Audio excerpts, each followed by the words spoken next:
आज का हमारा टॉपिक है भारत का एकीकरण एवं पुनर्गठन।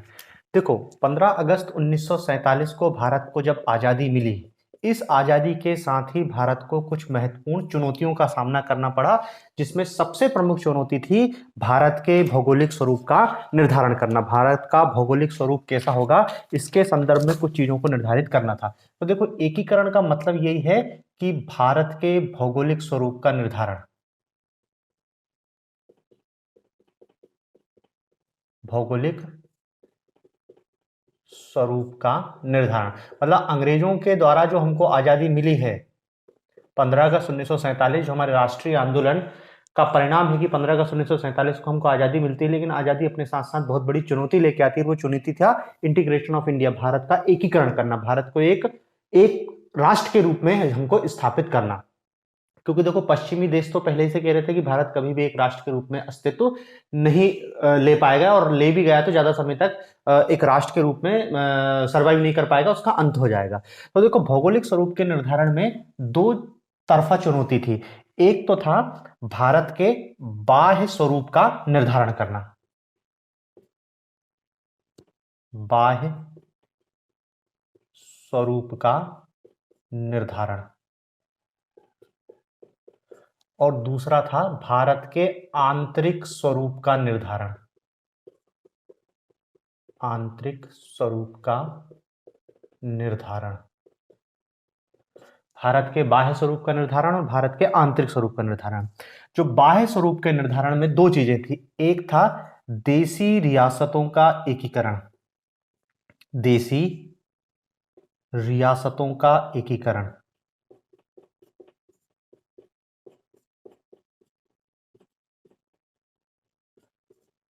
देशी रियासतों का एकीकरण, और दूसरा था एन्क्लेव की समस्या,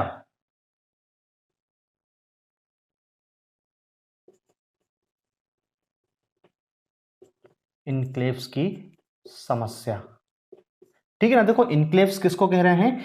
इनक्लेव्स ऐसा कह रहे हैं कि ऐसा क्षेत्र जो भारत से चारों तरफ से भारत से घिरा हो, चारों तरफ से भारत से घिरा हो,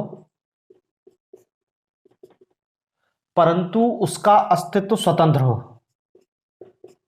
परंतु उसका अस्तित्व स्वतंत्र हो, परंतु उसका अस्तित्व चारों तरफ से भारत से घिरा हो, परंतु उसका स्वतंत्र हो, स्वतंत्र देश के समान हो, उसको हम एनक्लेव कह रहे हैं। तो एनक्लेव की समस्या थी। और देखो, उस समय जो भारत में इनक्लेव थे, कुछ फ्रांसीसी इनक्लेव थे, फ्रेंच इनक्लेव। फ्रेंच इनक्लेव में कौन कौन से थे? पौंडीचेरी, माहे, चंद्रनगर, ये थे। और कुछ पुर्तगाली इनक्लेव थे, पुर्तगाली इनक्लेव। पुर्तगाली इनक्लेव में गोवा, दमन और दीव, ये पुर्तगाली इनक्लेव थे। तो देखो, बाह्य स्वरूप के निर्धारण में दो चुनौतियां थी। एक तो भारत की जो देशी रियासत थी उनको भारत राष्ट्र में शामिल करना, तो रियासतों के एकीकरण, और दूसरा इनक्लेव की समस्या, क्योंकि ये इनक्लेव ऐसे हैं चारों तरफ से भारत से घिरे हैं और बीच में स्वतंत्र टापू की भांति, देश की भांति, इनको भी भारत में मिलाना है। और जो आंतरिक स्वरूप का निर्धारण था, इसमें मूल बात आती है राज्यों का पुनर्गठन, राज्यों का पुनर्गठन,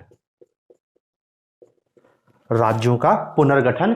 ये राज्यों का पुनर्गठन भारत के आंतरिक स्वरूप के निर्धारण में इसको देखा गया था। और ये आजादी के बाद 1950 के बाद भी ये कार्यक्रम चलता रहा है, उसको भी अपन थोड़ा डिटेल में देखेंगे। पहले अपन इधर फोकस करते हैं बाह्य स्वरूप के निर्धारण में, और बाह्य स्वरूप के निर्धारण में भी विशेषकर देशी रियासतों का एकीकरण। दो चीज देखना है अपन को, देशी रियासतों का एकीकरण कैसे किया गया है और इनक्लेव की समस्या का समाधान कैसे किया गया है। तो बाह्य स्वरूप फिक्स हो जाएगा, और फिर देखेंगे आंतरिक स्वरूप का निर्धारण। तो देखो, जहां तक बाह्य स्वरूप के निर्धारण की बात है, बाह्य स्वरूप के निर्धारण में दो चीजों को ध्यान में रखा गया था। जैसे हम रियासतों के एकीकरण की बात कर रहे हैं, तो जब ब्रिटिश साम्राज्य था भारत में, यहां पर ब्रिटिश साम्राज्य, ब्रिटिश साम्राज्य, भारत में जो ब्रिटिश साम्राज्य था ये दो हिस्सों में बटा हुआ था। भारत में ब्रिटिश साम्राज्य दो हिस्सों में बटा हुआ था। एक को कहते थे ब्रिटिश प्रभुत्व वाले प्रांत, ब्रिटिश प्रभुत्व वाले प्रांत, और दूसरा हिस्से थे देसी रियासतें, देसी रियासतें, देसी रियासतें।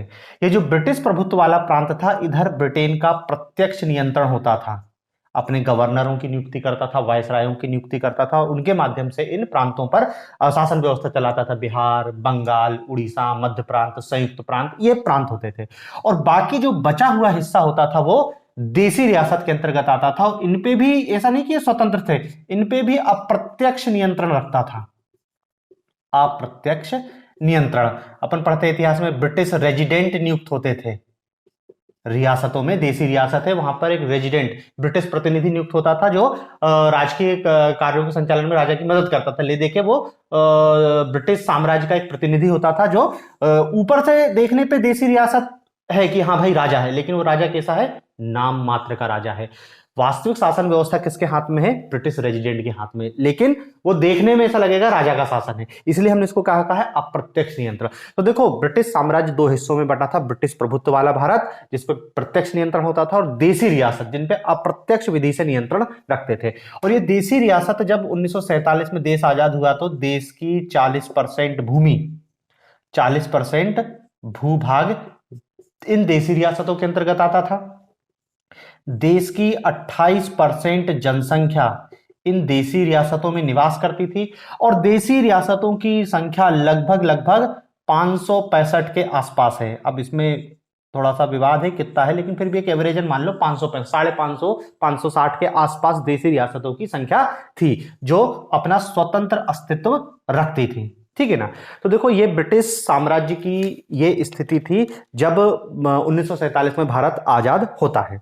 अब देखो, आजादी के समय यहां पर जो अंग्रेजों ने द्वारा बड़ा खेल किया गया था भारत के साथ, कि भारत ने 15 अगस्त 1947 को आजाद कर दिया। आजाद होने के साथ ही क्या है, माउंटबेटन प्लान आया। माउंटबेटन प्लान के तहत क्या किया गया कि भाई भारत एक अलग राष्ट्र, पाकिस्तान एक अलग राष्ट्र, और देसी रियासतों का अस्तित्व स्वतंत्र है।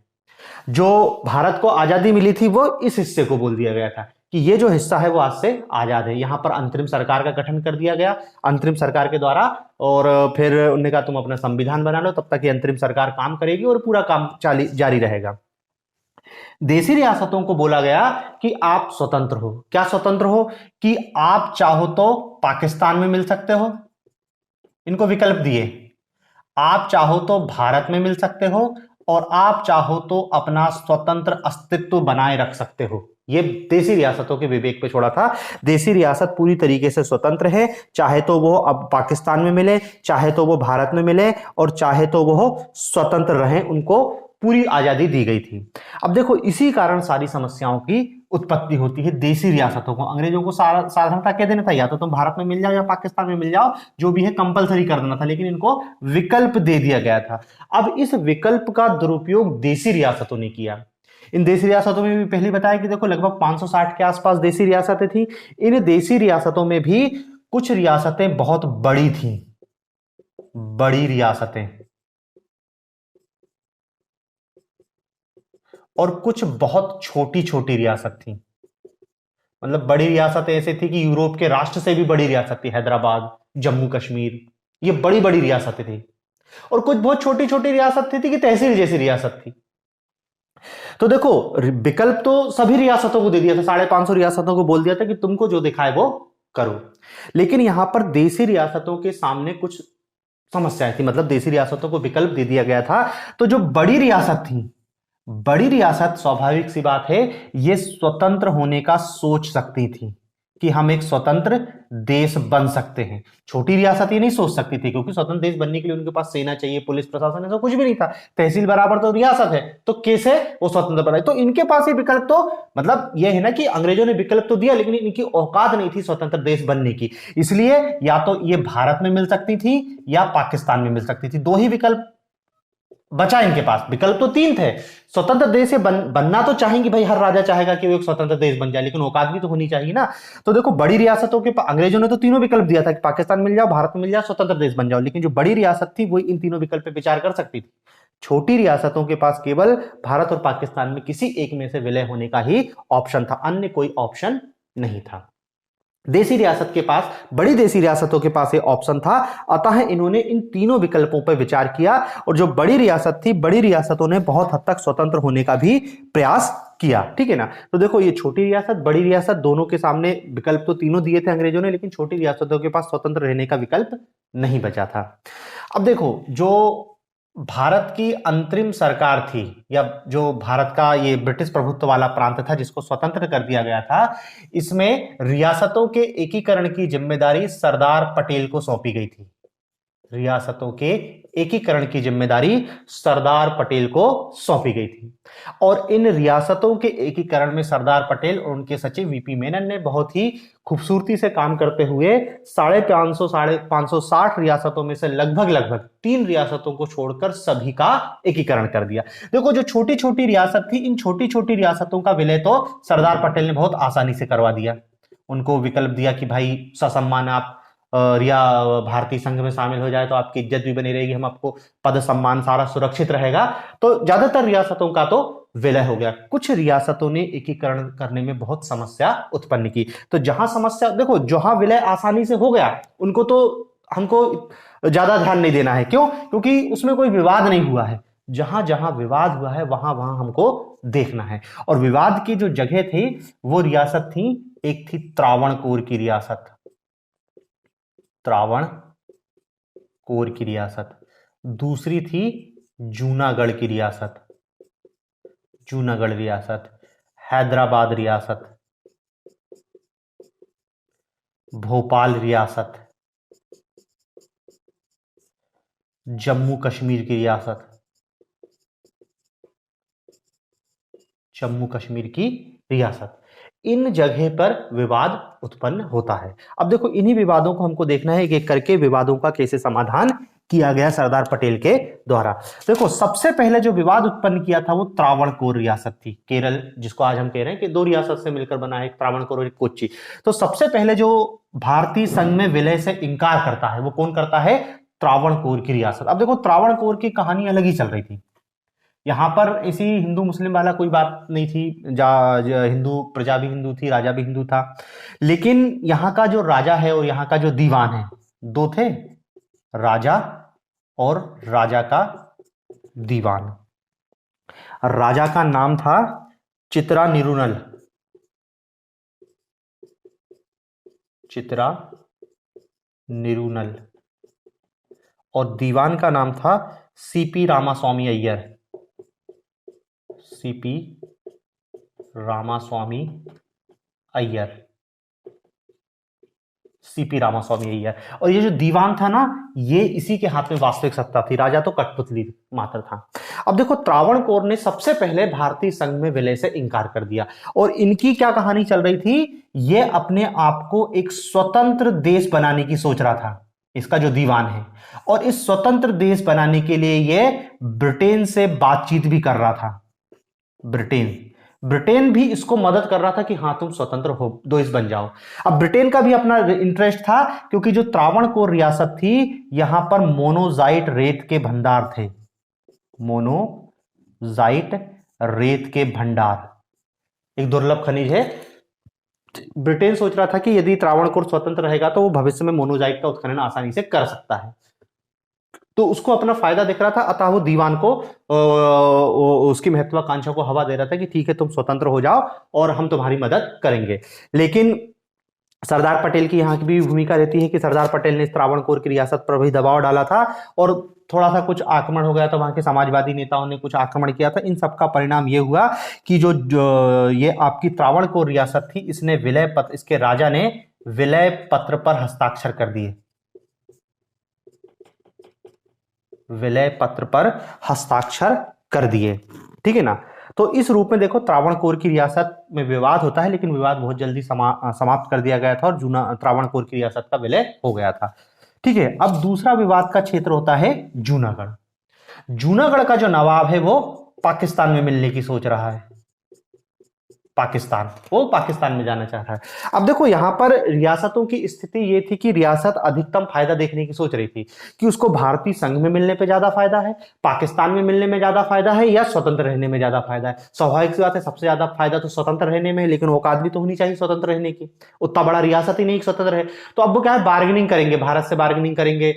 पाकिस्तान मोहम्मद अली जिन्ना उनको ऑफर देगा कि अरे तुम हमारे संघ में, जहां हम तुमको यही सुविधा देंगे, तुमको हम वीआईपी ट्रीटमेंट देंगे। तो दोनों जगह वो बार्गेनिंग कर रहे थे, उनका जहां अधिकतम फायदा मिलेगा वहां हम शामिल होंगे। तो देखो ये जूनागढ़ का जो नवाब था ये भी पाकिस्तान से बात कर रहा था, लेकिन वहां पर क्या है, फिर जूनागढ़ में जन आंदोलन हो जाता है। वहां की जनता भारतीय संघ में मिलने के लिए आंदोलन चलाती है, स्थानीय नेता आंदोलन चलाते हैं, और अंततः यहां पर जनमत संग्रह होता है, जनमत संग्रह।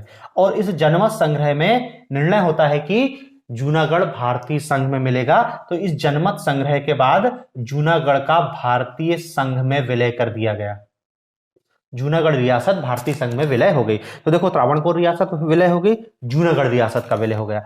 फिर हैदराबाद रियासत, इस हैदराबाद रियासत ने भी बहुत समस्या उत्पन्न की। हैदराबाद रियासत में दरअसल क्या है, हैदराबाद एक बहुत बड़ी रियासत थी और यह स्वतंत्र होने की सोच रही थी, स्वतंत्र देश। हैदराबाद का जो नवाब था और उसका जो वजीर था कासिम रिजवी, उसको यह लग रहा था कि हैदराबाद के पास इतने ज्यादा संसाधन है कि वो एक स्वतंत्र देश के रूप में अस्तित्व बनाए रख सकता है। पाकिस्तान से भी उसकी बातचीत चलती है, लेकिन अंततः वो सोचता है कि हम स्वतंत्र रहेंगे। सरदार पटेल ने अंत तक इससे बातचीत करने के माध्यम से समस्या को हल करने की कोशिश की, लेकिन यहां पर सफल नहीं होती। अंततः ऑपरेशन पोलो,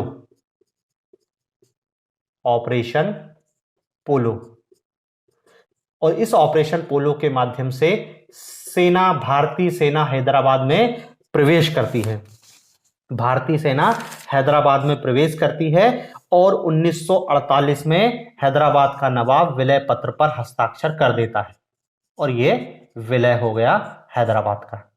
ठीक है ना। तो इस प्रकार देखो त्रावणकोर भी मिल गया, जूनागढ़ भी मिल गया और हैदराबाद भी मिल गया। ठीक है ना। तीसरा एक भोपाल का नवाब भी समस्या उत्पन्न कर रहा था। हालांकि भोपाल के नवाब की स्थिति बहुत कमजोर थी, लेकिन फिर भी क्या है कि भोपाल का नवाब भी अपने हिसाब से दिमाग लगा रहा था। तो देखो भोपाल रियासत, अब देखो भोपाल बहुत छोटी रियासत थी, भारत के बीचों बीच स्थित है, लेकिन भोपाल का जो नवाब है हमीदुल्ला, वो पाकिस्तान में मिलने की सोच रहा है, जो कि संभव ही नहीं है। कैसे संभव होगा, पाकिस्तान कितनी दूर है और भोपाल कितनी दूर है। तो ये भी क्या है, इसने भी भारतीय संघ में मिलने से बहुत लंबे समय तक ये बातचीत करते रहा। और जो भोपाल का नवाब था हमीदुल्ला खां, हमीदुल्ला, इनने क्या किया, इनने एक अलग दिमाग लगाया और इनने सोचा कि हम एक क्या है, रियासतों की सभा बनाते हैं, रियासतों की सभा, यूनियन ऑफ प्रिंसली स्टेट बनाते हैं। भाई देखो भोपाल छोटी रियासत थी, स्वतंत्र होने की तो सोच भी नहीं सकता था, इतनी छोटी रियासत थी। तो इन्होंने क्या सोचा कि हम छोटी छोटी रियासत मिलकर अपनी एक यूनियन बना लें और वो यूनियन एक स्वतंत्र देश की भांति स्थापित कर ले। तो ये भोपाल का नवाब इस दिमाग में लगा था। पाकिस्तान का मोहम्मद अली जिन्ना, पाकिस्तान के मोहम्मद अली जिन्ना से इनकी बातचीत चल रही थी। ले देखिए ये भी अस्तित्व में नहीं आता, क्योंकि हमीदुल्ला खान को जो भारतीय नवाब है वो जिन्ना के एजेंट समझने लगते हैं और वो विश्वसनीयता का अभाव होता है। इस कारण भी क्या है, ये भोपाल के नवाब की जो संकल्पना है वो कभी मूर्त रूप ले नहीं पाती है और अंततः भोपाल का विलय भी 1949 में कर दिया जाता है, क्योंकि और कोई विकल्प बचता ही नहीं है। 1949 में भोपाल का भी विलय हो जाता है। अब अंतिम बचता है जम्मू कश्मीर।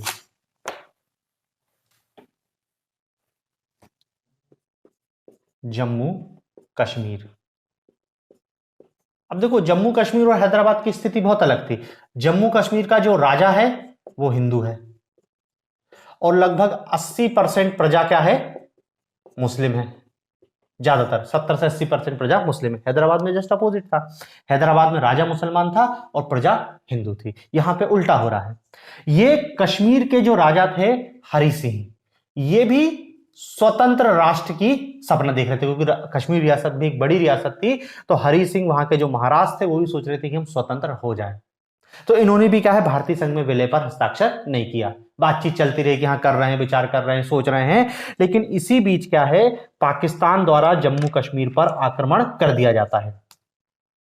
1947, 22 अक्टूबर 1947 को पाकिस्तान की आर्मी भेष बदलकर जम्मू कश्मीर में प्रवेश कर जाती है।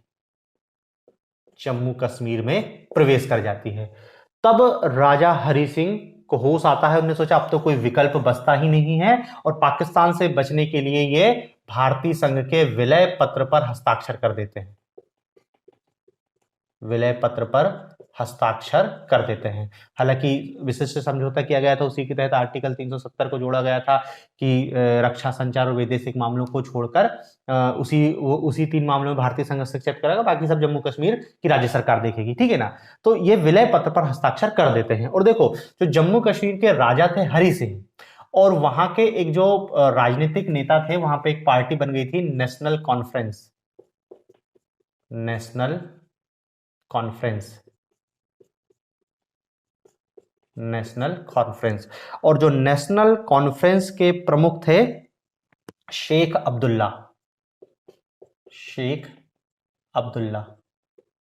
तो देखो, हरि सिंह राजा हो गए, लोकप्रिय नेता शेख अब्दुल्ला हो गए। शेख अब्दुल्ला भी क्या चाह रहे थे कि भारतीय संघ में विलय होना चाहिए, लेकिन राजा अपना फायदा देख रहा था।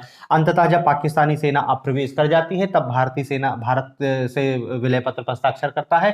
फिर भारतीय सेना प्रवेश करती है, भारतीय सेना प्रवेश करती है, लेकिन यहां पे समस्या क्या हो गई कि भारत ने माउंटबेटन की सलाह पर, पंडित जवाहरलाल नेहरू ने इस विषय को यूनाइटेड नेशन की सुरक्षा परिषद में ले गए, और सुरक्षा परिषद में पाकिस्तान के पक्ष में फैसला आ जाता है। क्या फैसला आ जाता है कि भैया सबसे पहले तो क्या है, यहां पर जनमत संग्रह होगा, जनमत संग्रह होगा। और जनमत संग्रह तब होगा जब दोनों सेनाएं वापस जाएंगी, दोनों सेनाएं वापस जाएंगी।